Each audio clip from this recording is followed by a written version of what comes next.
Baldur's Gate 3 was a phenomenal success. It made its players fall in love and other developers shed tears of existential dread.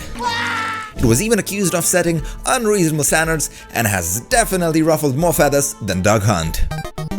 Baldur's Gate 3 took a tabletop game where the only limit is your fantasy and made a video game with what sometimes feels like infinite possibilities. That's an incredible feat on its own.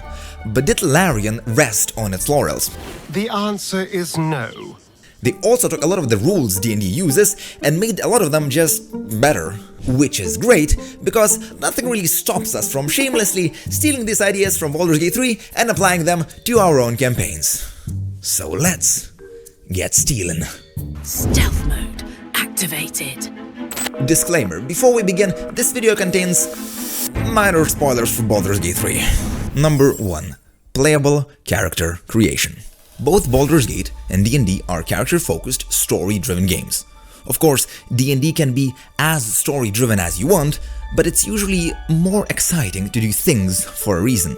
And a story is what gives that reason. Now, characters make that story. They interact with the world and are the reason why a story goes on. Baldur's Gate does this really well. The game gives you a lot of ways to play your character, from dialogue options to near limitless moral choices that shape the story and the world. On top of that, you have companions. Very colorful companions.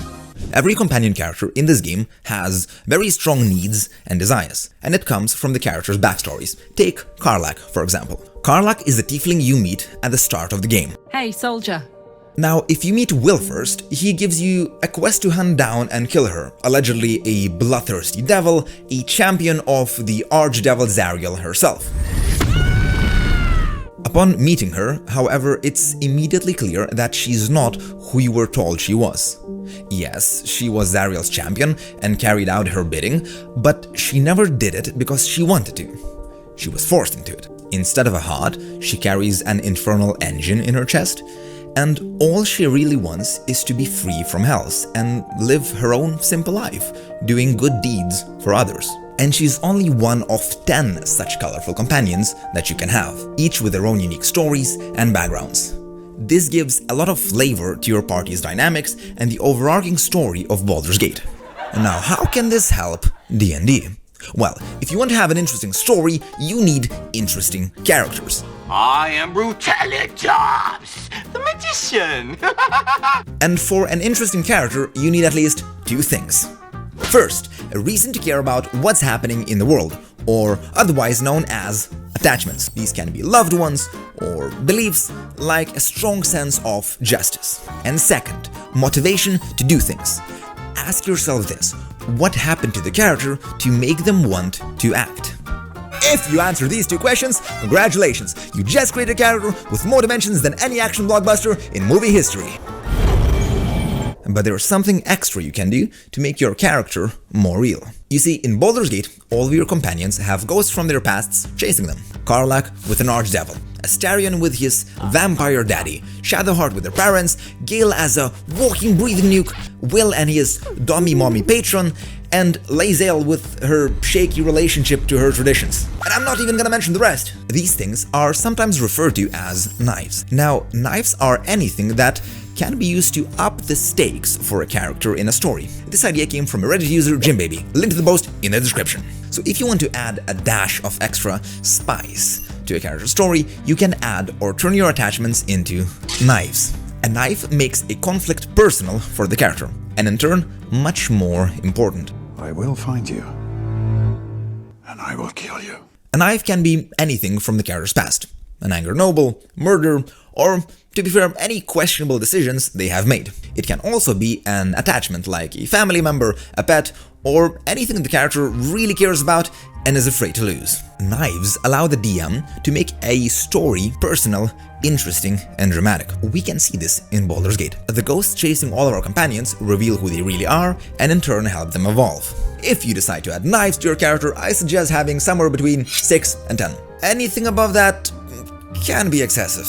But if you're not too into drama, then just forget the knives. Just having a few attachments or motivations is more than enough to partake in a cool story. Number 2. setting. Every RPG and D&D campaign starts with a setting, and it doesn't have to be complicated. You find yourselves in a tavern. In the dark corner, amid laughter, clanging, and stench of ale sits a man wrapped in a hooded cloak. The mysterious figure gets up and approaches your table. You look like adventurers, He says, looking for work. and just like that, you have a setting for an adventure. Where this tavern is located, what's the central tension, and what's happening around this place is all good to know. But those also can be just details you add along the way. Baldur's Gate begins in a similar way. Besides the badass cinematics in the beginning, the game starts simple. It introduces the premise of the story and lets you explore. The area that you get to explore at first is this small sandbox for you to get to know the world.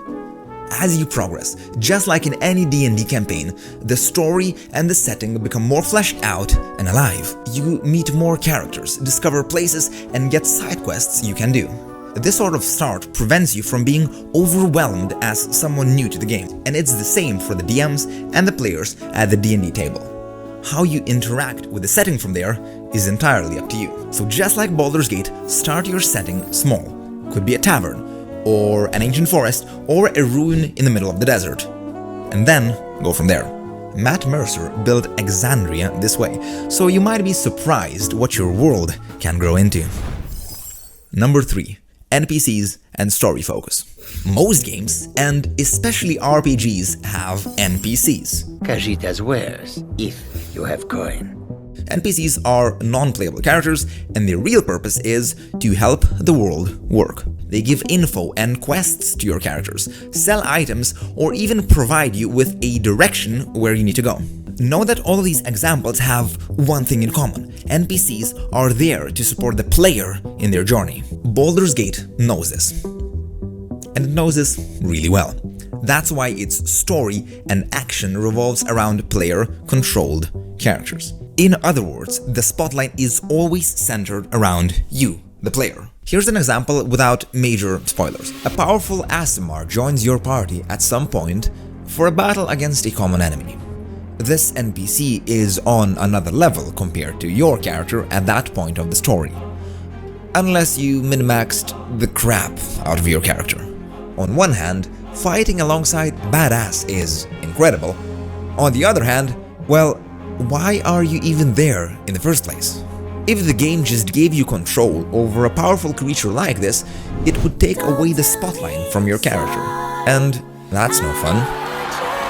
Hey, yo, what the fuck? The way that Baldur's Gate solved this is very simple.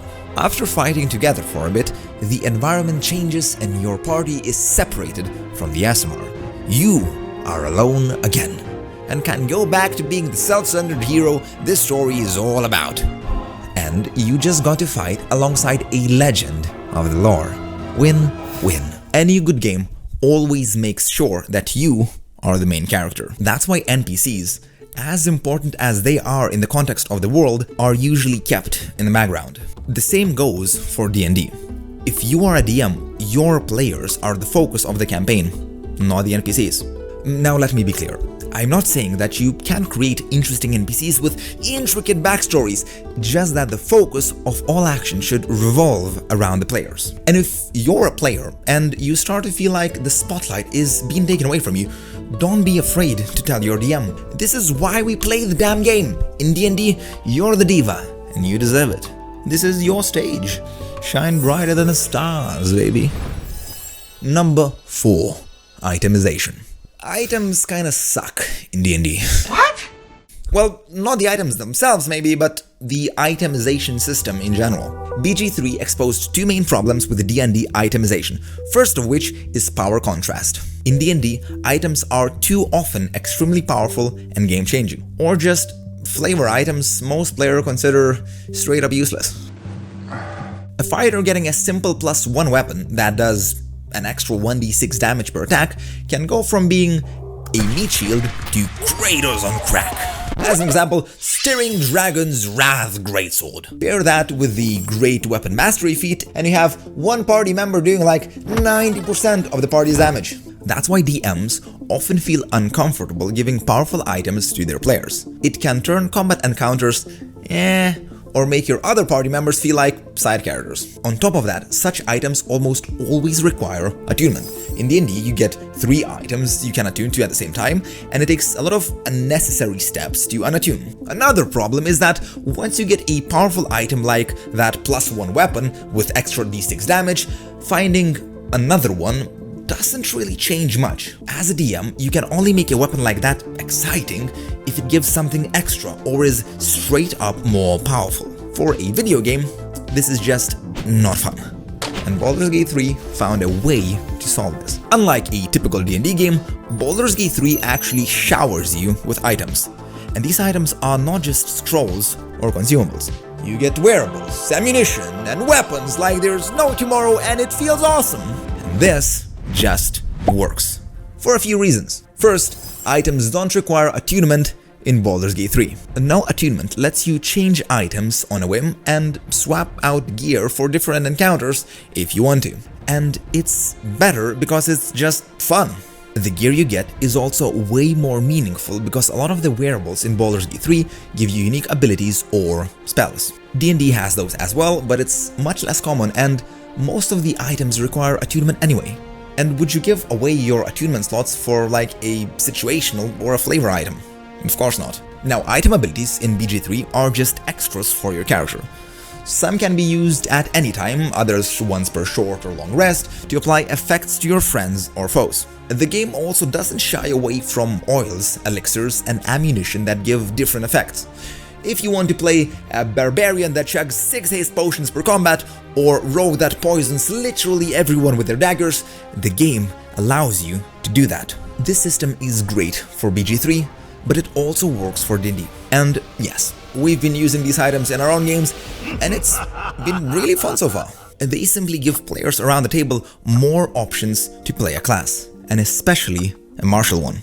Take this glaive called Sorrow, for example. It's a +1 weapon that also gives abilities like Rush Attack, Lacerate, and Brace. It also gives you the cantrip Sorrowful Lash, that can be used as a bonus action to pull your enemies 3 meters closer to you. This unlocks a lot of possibilities for you to combine this with effects like Burning Ground or Blaze Storm. Add a Warlock's Repelling Blast to their favorite cantrip, and you can drag your enemies back and forth like the fantasy cheese grater that you are. And there's no real reason not to have these kinds of items in D&D. So if you want to make itemization in your D&D game more exciting, here's what you can do. Ditch attunement, add more abilities to your items such as spells, cantrips, or special attacks, and add more interesting consumables. You can also add more equipment slots like gloves, boots, belts, earrings, whatever you want.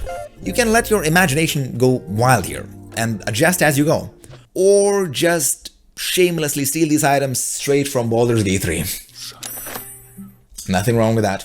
Now you might say that I'm playing with optimizers, and giving such items would break my campaign. And it might, if you're not careful. But most of it can be fixed by simply adjusting combat and item power. At the end of the day, you gain a lot more than you lose. Your players simply have more options to approach their problems. And you don't have to give them insanely powerful items for them to feel rewarding. Now, there's a lot more to cover here, and we'll leave that for another time. But if you want us to make a more in-depth video about itemization with examples and ideas, let us know in the comments. Number 5. Combat. The bread and butter of most RPGs. Combat is fun, it's exciting, and who doesn't like beating others up to feel powerful and superior? Who's your daddy? And if you can find some cool ways to kick some thick ass, that's even better. There's hardly anything cooler than killing a ghost by swinging a halfling with a magical armor like a flail. And yes, that has happened. D&D combat is bound by rules, but your imagination is still king. Being creative can carry you far beyond mere damage numbers. Now, Baldur's Gate doesn't always have that luxury. It's a coded game and it's not an imaginary sandbox. So instead, the developers had to come up with ways to reflect the feel of D&D inside the game code. And the result was something else. D&D, take notes. First lesson, the encounters feel very unique. You're walking through a valley and see smoke and blood at a distance. Ground littered with corpses, derailed carts, and destroyed equipment suggests an ambush. You get closer and suddenly fresh gnolls burst out of the corpses to attack you. More of them surprise you from the back because you failed a perception check just a few moments ago, and the dance of combat begins. I fire an arrow at them! Don't want to fight?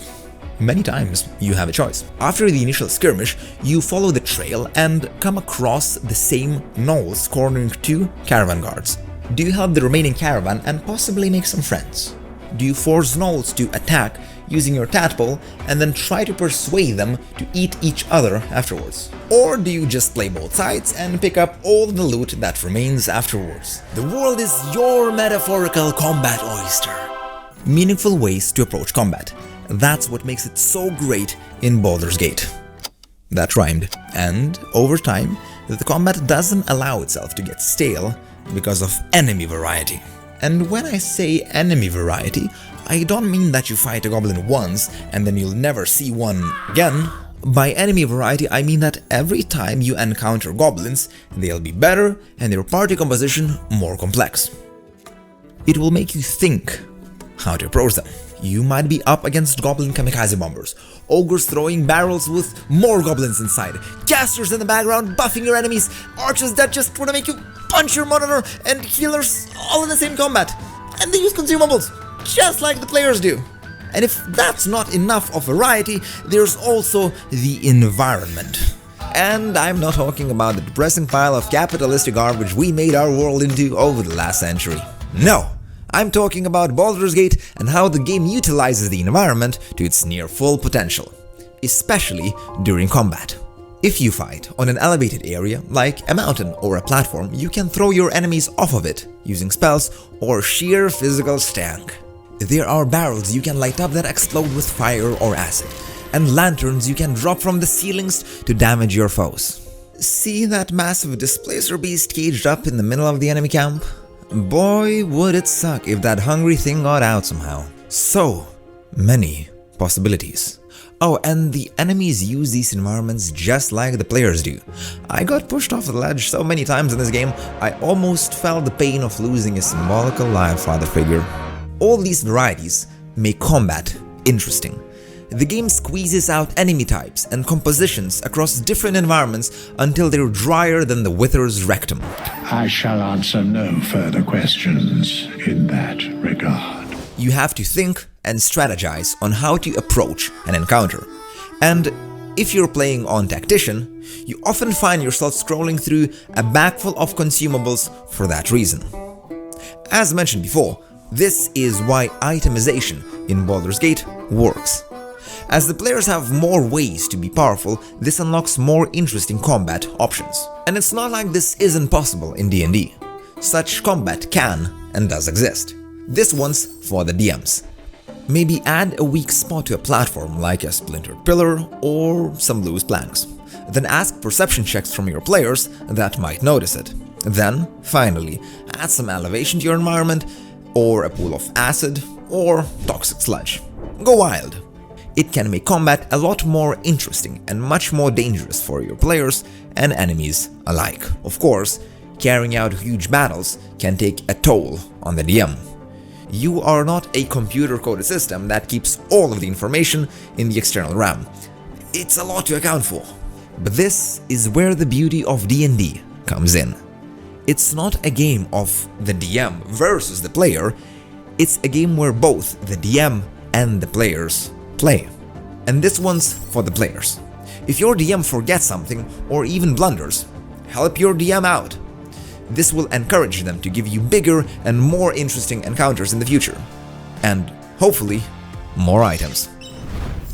Number 6. Storytelling.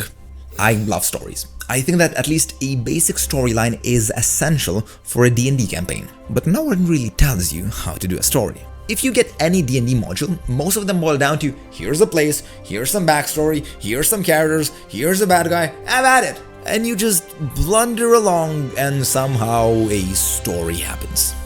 But there are ways to make your story slap harder than usual. What would you guys like to do? Here's how Baldur's Gate does it.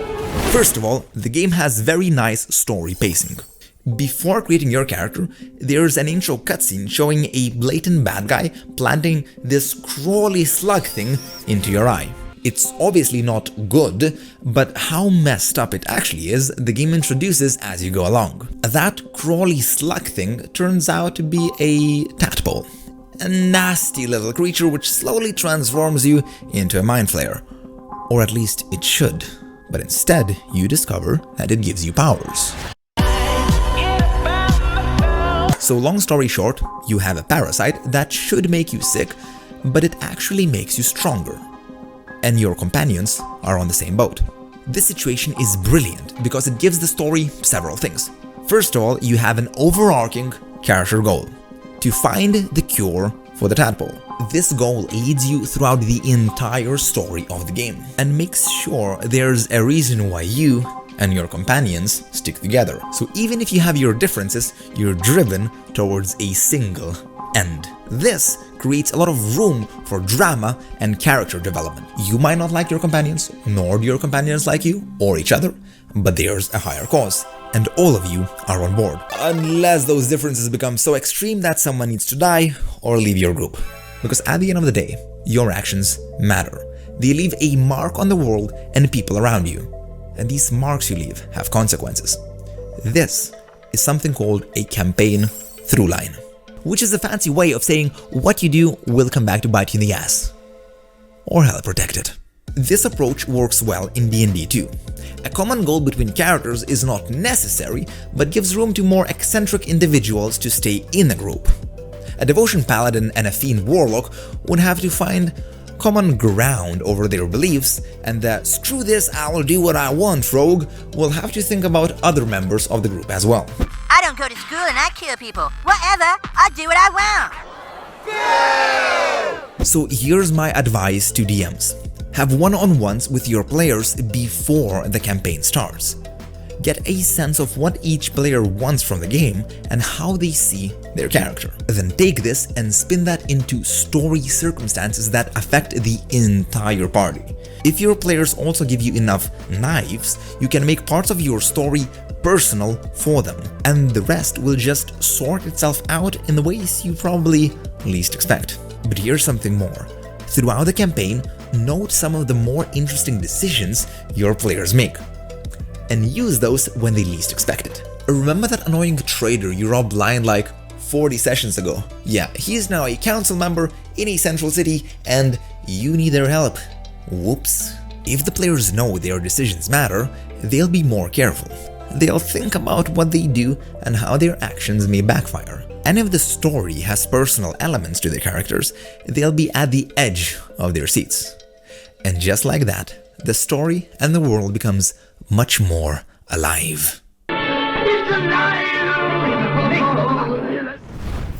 Number 7. Side quests. Let's add to the last point. Open world games are more than just the main storyline.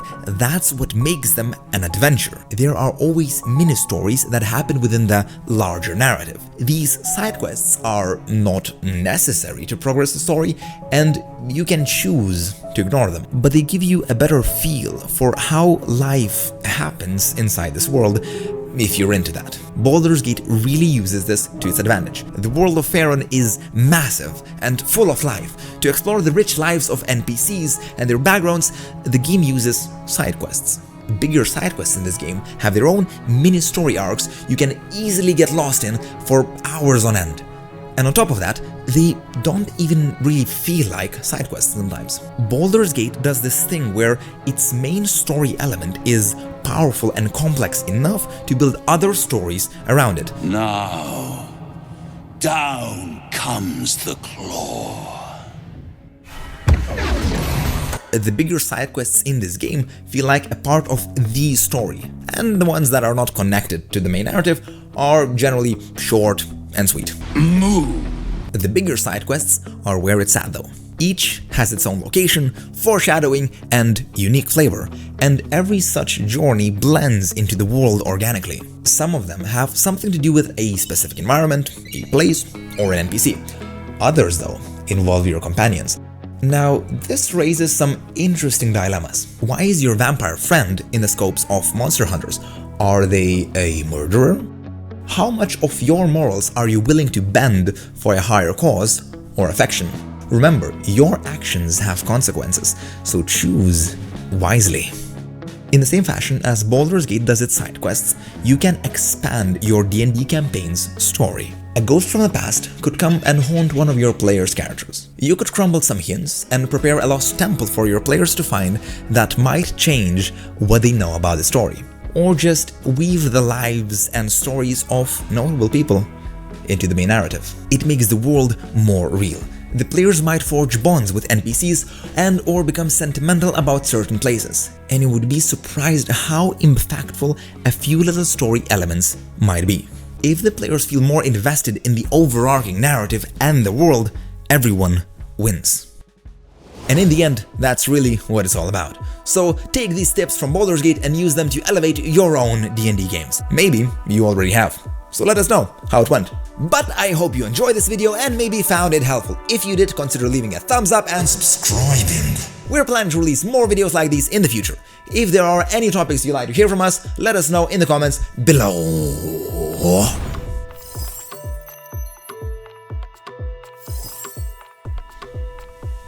Yeah, that's actually pretty fun.